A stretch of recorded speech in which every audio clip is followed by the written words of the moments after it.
নমস্কার। বাঘের থাবা কবি নীরেন্দ্রনাথ চক্রবর্তী।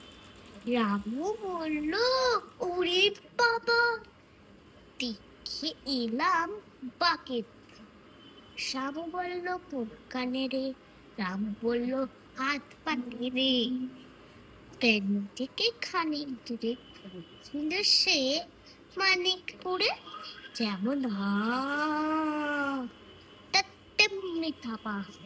ওরে বাবা, ওরে বাবা। মানিকপুর থেকে শামু ঘুরে এসে বলল, রামু, বাঘের গপ্প ফেটে পাড়ার লোকগুলোকে হাসাস নেয়া।